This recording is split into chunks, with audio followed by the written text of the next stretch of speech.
Hello everyone, welcome to a new ব্লগটা কিন্তু অনেক দিন আগের, যখন চড়ক পূজা ছিল তখনকার ব্লগ। আর আমার কিন্তু এই ব্লগের কথা একদমই মনে নেই। হঠাৎ করে আমার চোখে পড়লো যে ওই ব্লগটা রয়ে গেছে, তো ভাবলাম যে ব্লগটা ডিলিট করে দেবো, এত কষ্ট করে করেছি, তো ভাবলাম তোমাদের সাথে শেয়ার করে দিই। হ্যাঁ, আমি জানি অনেকটাই লেট হয়ে গেছে, তবুও তোমাদের সাথে শেয়ার করছি। ওই দিন সকাল সকাল উঠে আমি মুখে একটু ফেস প্যাক লাগিয়েছিলাম, আর তোমরা দেখতে পাচ্ছ আমার মুখের গ্লোটা কিন্তু অন্যরকম, খুবই সুন্দর একটা গ্লো এসেছিলো, খুবই ভালো ফেস প্যাকটা। তারপর আমি এখানে রেডি হয়ে বেরিয়ে যাচ্ছি, আর এখন যাব হচ্ছে ধর্মনগর, আমার মামার বাড়ির সাইডেই এখানে একটা জায়গায় চড়ক পূজা হচ্ছিল। আর সত্যি বলতে খুবই ভালো চড়ক পূজা হয়েছে, আমার তো ভীষণ মজা লাগলো চড়ক পূজাটা দেখে। তো এখন বেরিয়ে গেছি আর চলে যাব মামার বাড়িতে, মামার বাড়ি থেকে যাব পূজা দেখতে। আর এখন কিন্তু বাবা আর আমিই যাচ্ছি, কারণ মা আর ভাই ওরা আগের দিনই চলে গেছিলো, ওরা এখানে থেকেছে, আর আমি আর বাবা বাড়িতে ছিলাম। আমরা এখন যাচ্ছি, তো এখানে গিয়ে আমরা কিছু মিষ্টি তারপর স্লাইস টাইস নিলাম বাড়িতে নেওয়ার জন্য। তারপর বাড়ি ঢুকলাম, ওদেরকে দিলাম, আর আমি আর বাবা এখন বেরিয়ে গেছি মেলায় আসার উদ্দেশ্যে। আর মেলায় এসে প্রথমে মা আর দিদা ভাই ওদেরকে খুঁজে বের করলাম, তারপরে আমরা দাঁড়িয়ে অনেকক্ষণ সময় এখানে চড়ক পূজায় দেখলাম। সত্যি বলতে চড়ক পূজাটা খুবই ভালো হয়েছে।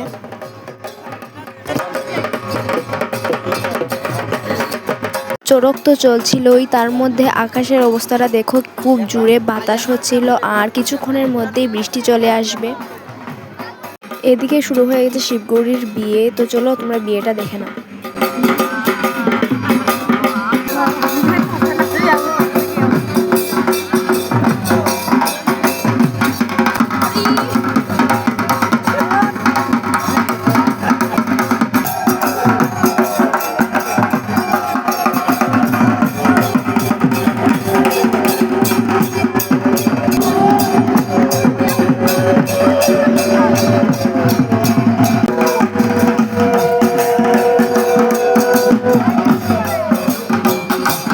তোমাদেরকে আমি একটু আগে বলছিলাম খুব জোরে বাতাস দিচ্ছিল, তার সাথে মেঘলাও হয়ে রয়েছিল। এখন বৃষ্টি চলে এসেছে, বৃষ্টি এলে কি হবে দেখো, কত মানুষ। এখানে চড়কও চলছিল, বৃষ্টির জন্য চড়কও বন্ধ হয়নি, এদিকে চড়ক চলছিল, আর মানুষ ছাতা নিয়ে নিয়ে এখানে চড়ক দেখছিল। আমিও যাইনি, আমিও এখানে ছাতি তো নিইনি, কিন্তু আরেকজনের ছাতির নিচে বসে না সরি দাঁড়িয়ে দাঁড়িয়ে এখানে চড়ক দেখছিলাম।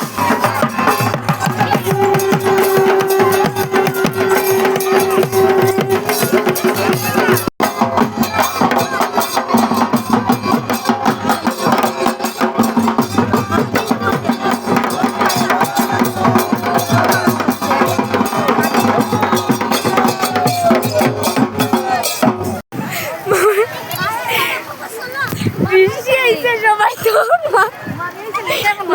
কেউ না, বৃষ্টি গাইস, বৃষ্টি।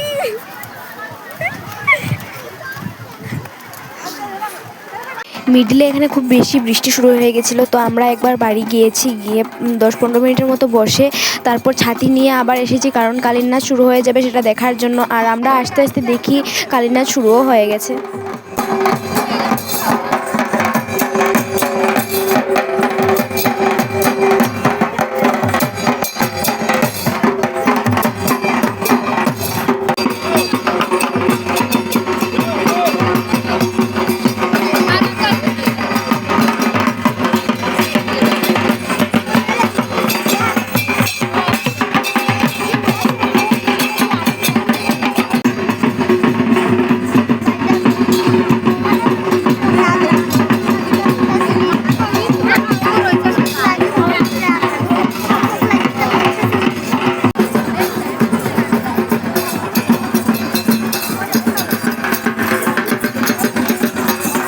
ইনি কোন মায়ের রূপ ধরেছেন আমি সঠিক বলতে পারছি না, কিন্তু দেখে যতটুকু মনে হচ্ছে মা কালীর কোনো একটা রূপ হবে।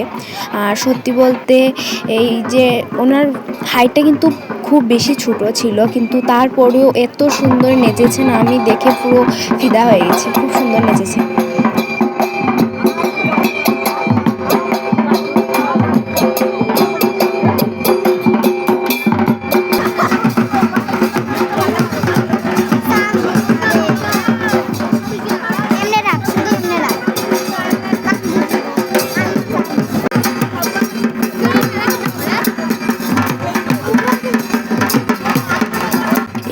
হচ্ছেন মা দুর্গার রূপ ধারণ করেছে, আর এখন অসুরবধের একটা সিন তোমাদের সামনে তুলে ধরা হবে।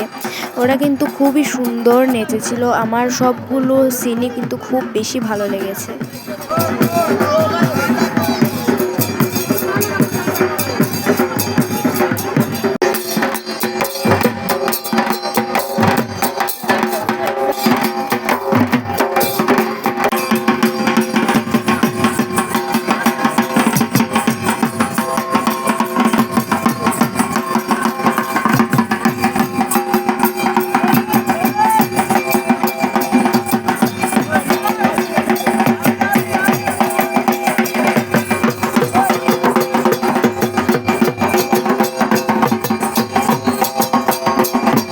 কারেন্টও চলে গেছে, এদিকে কালীর নাচ চলছিল, তার মধ্যে চলে গেছে কারেন্ট, কিন্তু তারপরেও কিন্তু এখানে নাচ বন্ধ হয়নি। সবাই কিন্তু যার যার সাধ্যমতে টর্চ এর লাইট জ্বালিয়ে ওদেরকে সহযোগিতা করছিল, আর ওরাও কিন্তু খুব সুন্দর নেচেছে। আর তখন কিন্তু কালীর রূপগুলো কিন্তু খুবই ভয়ঙ্কর লাগছিল।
কালীর নাচ নাচতে নাচতে কিন্তু দুজন কালীর মধ্যে একজন কালী ফিট হয়ে পড়ে গেছিলো, আর চড়ক শেষ হওয়ার পরেও দেখলাম যে ওনার জ্ঞান ফেরেনি, তখনও উনি ফিটই ছিলেন। আর এখানে একজন যিনি শিব সেজেছিলেন উনি নাকি আমাকে চিনে, আমি জানি না কিভাবে চিনে।